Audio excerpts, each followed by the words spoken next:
Students, आज हम बाल विकास के अंतर्गत एरिक एरिक्सन के सिद्धांत को पढ़ेंगे। आज इस सिद्धांत में हम एरिक्सन के द्वारा दी गई व्यक्ति के विकास की 8 अवस्थाओं को पढ़ेंगे। इन 8 अवस्थाओं में जिन कॉन्सेप्ट को बताया है, जिन कुछ प्रत्ययों का नाम लिया है एरिक एरिक्सन ने, उन प्रत्ययों की पहले बात कर लेते हैं। लास्ट वीडियो में मैंने आपको इन प्रत्ययों के बारे में बताया था, इन कॉन्सेप्ट के बारे में बताया था। आज हम फिर थोड़ा सा रिवाइज कर लेते हैं। देखिए, विकास की 8 अवस्थाओं में प्रत्येक व्यक्ति में इन्हीं साइको सोशल स्टेजेज में कुछ उसकी बायोलॉजिकल मैच्योरिटी होती है, उसकी जो जैविक परिपक्वता होती है उसमें, और समाज की मांगों में, सोशल डिमांड में कॉन्फ्लिक्ट होता है। उस कॉन्फ्लिक्ट में अगर पॉजिटिव तत्वों को एब्जॉर्ब करेगा व्यक्ति, तो उसके अंदर एक साइको सोशल स्ट्रेंथ उत्पन्न होगी, एक एनर्जी उत्पन्न होगी जो उसके विकास को आगे बढ़ाएगी, जो उसके विकास को सही प्रकार से व्यक्ति का विकास करेगी। और यदि उस कॉन्फ्लिक्ट में नेगेटिव तत्वों को एब्जॉर्ब करेगा व्यक्ति, तो उसके अंदर साइको सोशल स्ट्रेंथ उत्पन्न नहीं होगी, जिससे उसका विकास अवरुद्ध होगा। विकास उतना अच्छा नहीं हो पाएगा जितना अच्छा विकास उसका होना चाहिए। इसलिए पॉजिटिव और नेगेटिव दोनों तत्वों में बैलेंस हो, जिससे व्यक्ति का अनुकूलन, उसका विकास अच्छी तरह से हो पाए। ठीक है, तो इस कॉन्फ्लिक्ट की स्थिति को, जो व्यक्ति के सामने जो समस्याएं आती हैं, उस स्थिति को एरिक्सन ने क्राइसिस कहा है। उस क्राइसिस में कॉन्फ्लिक्ट होता है। कॉन्फ्लिक्ट के अंतर्गत साइको सोशल स्ट्रेंथ उत्पन्न होती है, जो एक धनात्मक एक गुण उत्पन्न होता है, एक सदाचार उत्पन्न होता है, उसे वर्च्यू कहा है, या सदाचार, या ऐसा गुण कहा है जो बालक के विकास में सहायक होगा। तो इन चीजों को ध्यान में रखते हुए हम सभी अवस्थाओं के बारे में देखते हैं, जो कि एरिक एरिक्सन ने व्यक्ति के विकास की बताई हैं। इनके जो साइको सोशल डेवलपमेंट का सिद्धांत है, इस सिद्धांत में सबसे बड़ी विशेषता ये है कि जितने भी मनोवैज्ञानिकों ने अभी तक विकास के सिद्धांत बताए हैं, बाल विकास के जितने भी सिद्धांत हैं, उन सभी में बालक को जन्म से लेकर किशोरावस्था तक का वर्णन बताया है, उन किशोरावस्था तक की विशेषताएं बताई हैं। किंतु एरिक एरिक्सन ने जन्म से लेकर मृत्यु तक की अवस्थाओं को 8 भागों में विभाजित करके बताया है। तो हम स्टार्ट करते हैं पहली अवस्था से। विकास की पहली अवस्था है ट्रस्ट वर्सेस मिसट्रस्ट, यानी विश्वास बनाम अविश्वास। इस अवस्था का समय होता है जन्म से लेकर 2 वर्ष। देखिए, जब बालक शैशवावस्था में होता है, क्योंकि ये शैशवावस्था का समय है, इस समय बालक की क्या आवश्यकताएं होंगी? उसका पेट भर जाए, उसे भोजन प्राप्त हो जाए, और उसे प्यार और सहानुभूति की आवश्यकता होती है, यानी उसका पालन पोषण कैसे किया जाए? प्यार से, क्योंकि इस अवस्था में बालक दूसरे पर डिपेंड होगा, अपने माता पिता पर डिपेंड होगा। उसकी आवश्यकता उसके माता पिता पूरी करते हैं। मुख्य रूप से उसकी माँ उसको पोषण प्रदान करती है, उसे दूध पिलाती है, उसका प्यार से उसकी देखभाल करती है। तो इस सब से जब उसका पालन पोषण बहुत प्यार से होगा, उसकी सारी जरूरतें पूरी होंगी, तो उसके अंदर एक सदाचार का गुण विकसित होगा, एक वर्च्यू उसके अंदर उत्पन्न होगी, उसका नाम है होप। आशा नाम की एक शक्ति उसके अंदर उत्पन्न होगी, मनो सामाजिक शक्ति, जो उसके उस अवस्था में उस बालक के विकास को आगे बढ़ाएगी, या उसका समुचित रूप से विकास उसके द्वारा होगा, और उसे लोगों में उसे विश्वास हमेशा के लिए उस बालक में बन जाएगा। ठीक है, तो जब बालक इस अवस्था को प्राप्त कर लेगा, इस अवस्था के विश्वास को प्राप्त कर लेगा, इसके बाद वो दूसरी अवस्था में जाएगा। तो प्रत्येक अवस्था है 1 से लेकर 8वीं अवस्था तक। नीचे वाली अवस्था उससे ऊपर वाली अवस्था पर डिपेंड करती है। इस अवस्था में अगर बालक का विकास अच्छी तरह से हो जाएगा, उसमें धनात्मक गुणों का विकास होगा, तो उसकी दूसरी अवस्था भी अच्छी होगी। अगर दूसरी अवस्था में विकास बच्चे का बहुत अच्छी तरह से हो जाएगा, तो तीसरी अवस्था भी उससे धनात्मक रूप से प्रभावित होगी। अब ये थी 0 से लेकर 2 वर्ष तक, 2 साल तक की विश्वास बनाम अविश्वास, ट्रस्ट वर्सेस मिसट्रस्ट। इसमें कि एक सदाचार की उत्पत्ति होती है होप। देखिए, आप सबको इनके नाम याद रखना है, साथ साथ में आपको ये भी देखना है कि किस अवस्था में किस सद्गुण की या किस सदाचार की उत्पत्ति होती है जो उसके विकास में सहायक है। अगर वो गुण उत्पन्न नहीं होगा, उस अवस्था में बालक का समायोजन ठीक प्रकार से नहीं होगा, उसका अनुकूलन अच्छी प्रकार से नहीं हो पाएगा, तो उसके अंदर पॉजिटिव स्ट्रेंथ उत्पन्न नहीं होगी, साइको सोशल स्ट्रेंथ उत्पन्न नहीं होगी, तो वो नेगेटिव गुणों को एब्जॉर्ब करेगा जो कि उसके विकास को अवरुद्ध करते हैं। पॉजिटिव उसके विकास में सहायक है, और अगर नेगेटिव होता है, अगर वो उन आने वाले समस्याओं को, नई चीज़ों को उतनी अच्छी तरह से समाधान नहीं कर पाता है उनका, तो उसके अंदर वो नेगेटिव गुणों को एब्जॉर्ब करेगा, जिससे उसका विकास अच्छी तरह से नहीं होगा। सभी अवस्थाओं में हमें इन चीज़ों का ध्यान रखना है। तो दूसरी अवस्था है हमारी ऑटोनॉमी वर्सेस सेम या डाउट। देखिए, स्वतंत्रता बनाम लज्जाशीलता, ये अवस्था 2 साल से लेकर 3 साल तक की होती है। इस अवस्था में बच्चा स्वतंत्रता चाहता है, अभिभावकों की बहुत ज़्यादा रोक टोक नहीं चाहता। जिन कार्यों को वो स्वतंत्रता पूर्वक, स्वायत्तता पूर्वक कर सकता है, उसमें वो किसी का हस्तक्षेप नहीं चाहता। जैसे टॉयलेट ट्रेनिंग, अगर अपने अभिभावकों से वो सही प्रकार से टॉयलेट ट्रेनिंग प्राप्त कर लेता है, स्वतंत्रता पूर्वक अपने इन चीज़ों को सीख लेता है, तो उसके अंदर एक सदाचार उत्पन्न होता है, विल पावर यानी इच्छा शक्ति, जो बालक के विकास में सहायक होगा। इससे बालक का विकास बहुत अच्छी तरह से होगा। देखिए, इस अवस्था में अगर बालक टॉयलेट ट्रेनिंग ढंग से नहीं सीख पाया, उसे ज़्यादा रोक टोक, जिन कार्यों के लायक बालक था उन कार्यों में उसे ज़्यादा रोक टोक किया गया, माता पिता निर्देश न देते हुए बच्चों को टोकना जब ज़्यादा शुरू कर देते हैं, तो वो अपने जो कार्य वो ढंग से कर सकता है, उन्हें भी अच्छी तरह से नहीं कर पाता है। आगे चलकर ये चीज़ें बच्चे में शर्म के रूप में मिलती हैं, वो लोगों को फेस नहीं कर पाएगा, नई सिचुएशन में जाने में उसे शर्म आएगी, लज्जाशीलता आएगी। तो इसलिए इस अवस्था में विल पावर का जन्म होता है, जबकि उसका अनुकूलन, उसका समायोजन कॉन्फ्लिक्ट में बहुत अच्छी तरह से हो जाता है, तब उसके अंदर विल पावर आएगी। और अगर नहीं हो पाएगा, अगर वो नकारात्मक तत्वों को एब्जॉर्ब करेगा, तो उसके अंदर लज्जाशीलता आएगी, जो उसे नई सिचुएशन में, नई परिस्थितियों में आने में उसे शर्म अनुभव होगी, उसे डाउट लगेगा, शंका लगेगी कि पता नहीं मैं कर पाऊंगा या नहीं कर पाऊंगा। ये दूसरी अवस्था थी। तीसरी अवस्था है हमारी इनिशिएटिव वर्सेस गिल्ट, यानी पहल बनाम दोषिता। अब बच्चा 3 से लेकर 5 साल तक की अवस्था के बीच में होता है। ये वो अवस्था है जब बच्चा अपने साथियों के साथ खेलने लगता है, घर में लोगों के साथ खेलता है, अपने स्वतंत्रता पूर्वक अपने नए नए कार्य करना शुरू करता है। बच्चा थोड़ा सा बड़ा हो जाता है, तो अपने आप वो कुछ जिस कार्य को करने के लायक है, वो उसमें अपनी पहल करता है, शुरुआत करता है किसी भी काम को करने में। अगर उस बच्चे को उस समय मोटिवेट किया जाएगा, उसे समझाया जाएगा, उसे जो कार्य कर रहा है उसमें उसे प्रोत्साहित किया जाएगा, तो उसके अंदर एक विश्वास बनेगा और उसके अंदर एक गुण उत्पन्न होगा, पर्पज। उसके अंदर पर्पज का गुण उत्पन्न होगा, जो उसके विकास में सहायक होगा, उसे इनिशिएटिव लेने के लिए, उसे कार्य का पहल, किसी भी कार्य की शुरुआत करने के लिए प्रेरित करेगा।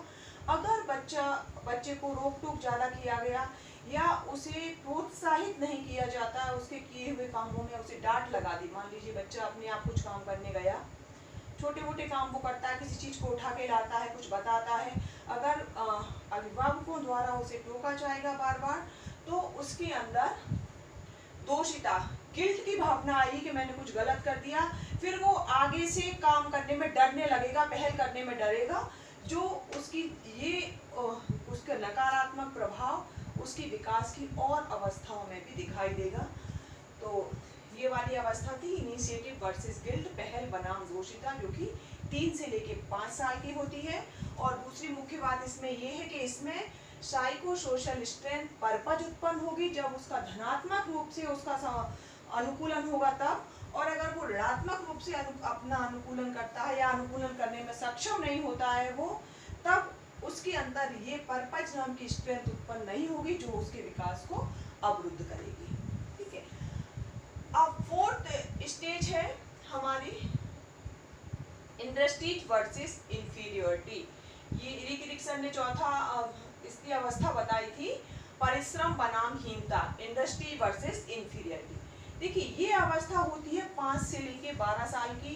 इस अवस्था में बालक स्कूल जाना शुरू करता है, उसके सामने क्लास में बहुत सारी चीज़ें नई सीखने की होती हैं, उसकी पढ़ाई भी, उसका सिलेबस आ जाता है नया नया, तो साथ ही साथ कुछ एक्टिविटीज भी करता है अपने साथ के अपने दोस्तों के साथ में, चाहे वो क्रिएटिविटी में हो, स्कूल की एक्टिविटी है, उसका पढ़ने लिखने का कार्य है, नई नई चीज़ें सीखना है।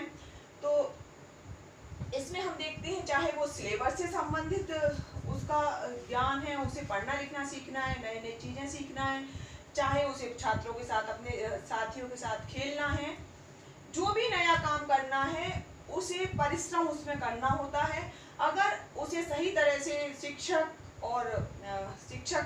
स्कूल में और उसके अभिभावक घर में अगर उसे अप्रिशिएट करते हैं, उसे प्रोत्साहित करते हैं, उसे सही रिइंफोर्समेंट प्रदान करते हैं, तो उसके अंदर सामर्थ्य नाम का गुण उत्पन्न होगा, धनात्मक, या कॉम्पिटेंस उसके अंदर उत्पन्न होगा, पॉजिटिव वर्च्यू, जो उसके विकास में सहायक होगा। बालक का विकास, जब वो कोई कार्य करेगा उसका वो कार्य सही दिशा में होगा और उसके साथ साथ में उसे प्रशंसा भी मिलेगी, सहानुभूति भी मिलेगी लोगों की, और उसे अप्रिशिएट करेंगे लोग, तो उसके अंदर सामर्थ्य उत्पन्न होगा जिसे वो नए कार्य को करने में उसका उपयोग करेगा, जिससे बालक का विकास बहुत अच्छी तरह से हो जाएगा। अगर वो इन सब परिस्थितियों में नई स्कूल की सिचुएशन से समझौता नहीं कर पाया है, उनसे अपना सामंजस्य नहीं बिठा पाया है, बच्चा खेल कूद में भी नहीं जा रहा है, खेल के मैदान में भी अपने प्रदर्शन अच्छी तरह से नहीं कर पा रहा है, तो उसके अंदर कॉन्फिडेंस या सामर्थ्य उत्पन्न नहीं होगी, जो उसके विकास को अवरुद्ध करती है। ठीक है, तो ये चौथी अवस्था थी। अब पांचवी की हम बात करते हैं, आइडेंटिटी वर्सेस रोल कंफ्यूजन। देखिए इस अवस्था में बालक होता है 12 से लेकर 20 वर्ष तक का, यानी ये बालक की किशोर अवस्था है। किशोर अवस्था के बारे में हमने बहुत सारी कुछ चीज़ें पढ़ी हैं, साइकोलॉजी में किशोर अवस्था का बहुत ज़्यादा महत्व है। देखिए इसका नाम में भी आ रहा आइडेंटिटी वर्सेस रोल कंफ्यूजन, पहचान बनाम भूमिका संभ्रांति। इस अवस्था में बालक किशोर अवस्था में आ जाता है। किशोरों में बहुत सारी ये परिवर्तन की अवस्था है, काफ़ी सारे परिवर्तन होते हैं इस समय बालक के अंदर, बहुत सारे तनाव की स्थिति में बालक होता है, तो वो खुद के लिए खुद के अपने इनर कॉन्फ्लिक्ट में चलता रहता है, वो बहुत सारी चीज़ें उसके अंतर द्वंद में चलती हैं। साथ ही साथ सोशल डिमांड इतनी ज़्यादा बढ़ जाती है, चाहे वो परिवार की हो, चाहे विद्यालय की, अपने साथियों का कुछ दबाव होता है, इसके वजह से उसके अंदर बहुत सारे कन्फ्यूजन चलते रहते हैं। साथ ही साथ वो अपनी भूमिका के लिए बहुत परेशान रहता है, जैसा इसका नाम है, पहचान बनाम भूमिका संभ्रांति। इस अवस्था में बालक सोचता है मैं क्या हूँ, हु आई एम, मैं कौन हूँ या मैं आगे क्या बन पाऊंगा। अपने रोल के लिए वो बहुत कंफ्यूज हो जाता है कि मेरी सामर्थ्य क्या है, मैं आज के टाइम में क्या हूँ और मैं आगे किस काम करने में सफल होऊंगा। तो इसके लिए वो अपनी पहचान के लिए बहुत ज़्यादा परेशान होता है। उसे फ्यूचर में क्या करना होता है, उसे भविष्य में बनना क्या है, कौन सा उसे कैरियर अपनाना है, उसे कौन से रोजगार में जाना है, आगे उसका जीवन क्या होगा, इन सब के लिए वो सोचता रहता है।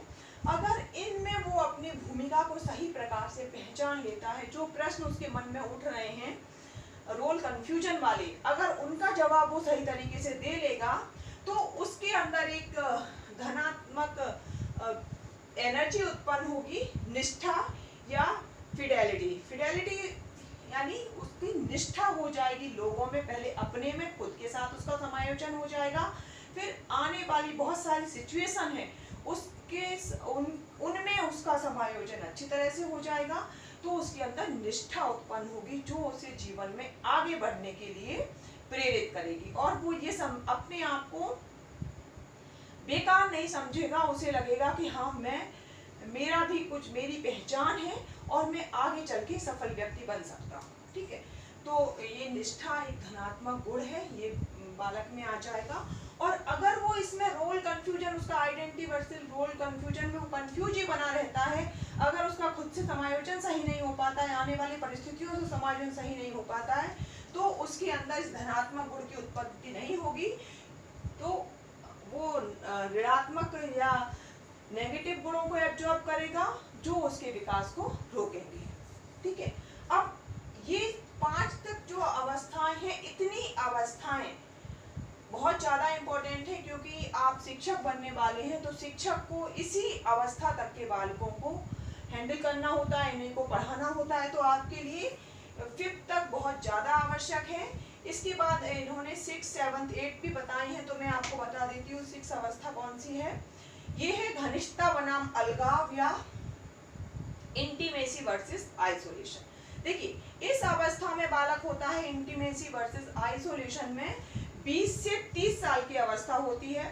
20 से 30 साल की अवस्था में बालक, देखिए इस अवस्था में बालक घनिष्ठता बनाम अलगाव में ये अपने परिवार के साथ रहने वाली अवस्था है। व्यक्ति अपने परिवार के साथ होता है, एडल्ट हो जाता है, परिवार के साथ उसके साथ आत्मीयता बढ़ाता है, अपने चाहे माता पिता हो, उसके अपने बॉयफ्रेंड गर्लफ्रेंड हो, उनके साथ अपनी आत्मीयता दिखाता है। तो अगर इस अवस्था में वो अपना अनुकूलन सही प्रकार से कर लेता है, अगर वो किसी से प्यार करता है तो उसे वो मिल जाता है, या घर में वो जितना समर्पण कर रहा है उसके साथ भी उसी प्रकार का प्यार का माहौल होता है, तो उसके अंदर एक वर्च्यू उत्पन्न होता है, लव या समर्पण। वो दूसरे के प्रति समर्पित होगा, प्यार की भावना उसके अंदर उत्पन्न हो जाएगी, तो ये उसके विकास को आगे बढ़ाएगी, उसका इसमें विकास हो जाएगा, अनुकूलन हो जाएगा उसका इसमें। अगर वो घनिष्ठता नहीं बना पाता है, अगर बालक को अपने परिवार में, बालक नहीं इस समय एडल्ट हो जाएगा, व्यक्ति अपने परिवार में प्यार नहीं पाता है, या जिसमें भी वो जिसे अपना जीवन साथी मानना चाहता है, या जिस परिवार में वो रहता है, अपने भाई बहन माता पिता, उनके साथ उसके अगर रिश्ते अच्छे नहीं हैं, उनसे अपनी घनिष्ठता नहीं बना पाता है, तो उसके अंदर अलगाव या विलगन की भावना हो जाएगी, जो उसे आगे नकारात्मक रूप से प्रभावित करेगी, जो उसे समाज से दूर कर देगी, अलग कर देगी, वो सबसे कटा हुआ रहने लगेगा, अलग रहने लगेगा, उसके अंदर लव की या प्यार की, समर्पण की कमी आ जाएगी। ठीक है, अगली अवस्था है जनरेटिविटी वर्सेस स्टेग्नेशन। देखिए, जनरेटिविटी वर्सेस स्टेग्नेशन में क्या होगा, जननात्मकता बनाम स्थिरता।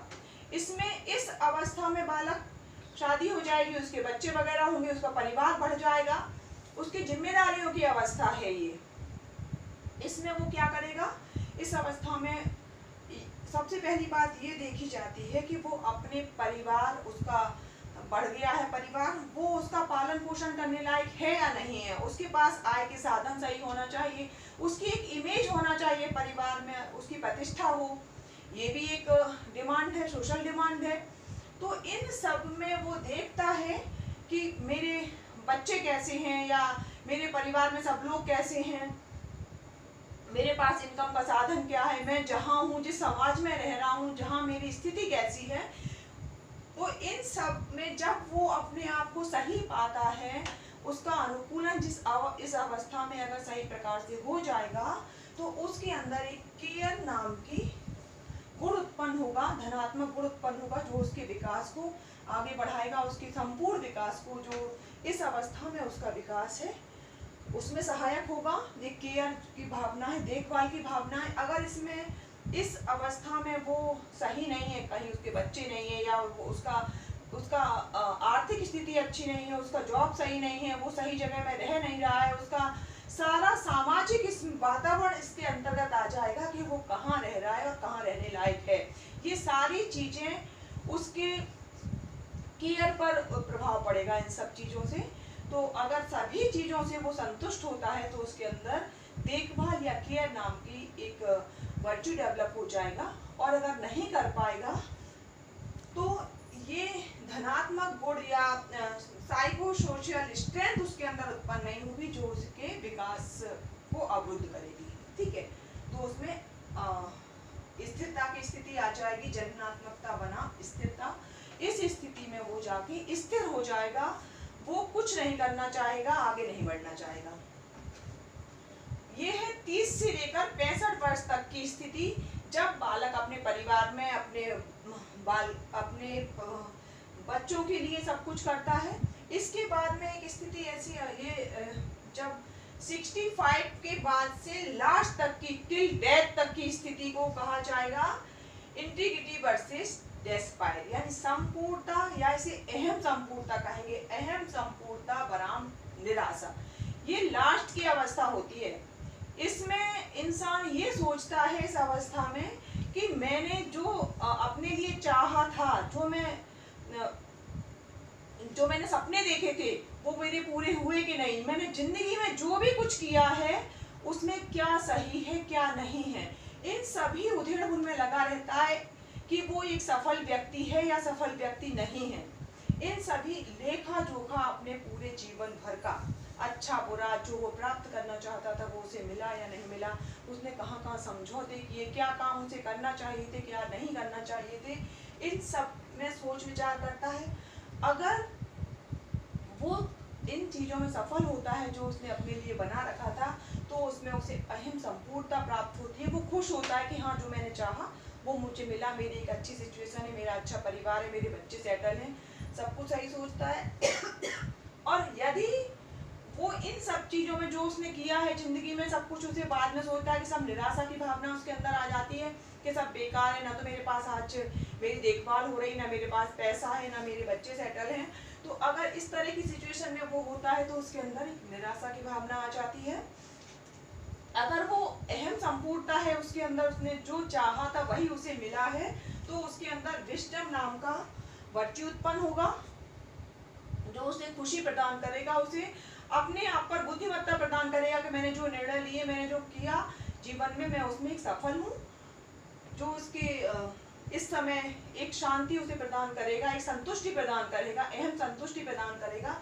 लेकिन अगर जो उसने सोचा है, जो उसकी लास्ट की स्थिति है, वो दोनों में अंतर है, जो उसने सोचा था उसे वो नहीं मिला, तो उसके अंदर निराशा की भावना आ जाती है और जो उसे लाइफ टाइम तक, पूरे टाइम तक वो इस निराशा में ही डूबा रहता है कि मैंने जिंदगी में कुछ नहीं किया। तो ये सारी अवस्थाएं थी जो इरिक एरिक्सन ने 8 अवस्थाएं बताई हैं बालक की जन्म से लेकर मृत्यु तक की। तो इन अवस्थाओं को आज हमने पढ़ा। तो आज के वीडियो में इतना ही।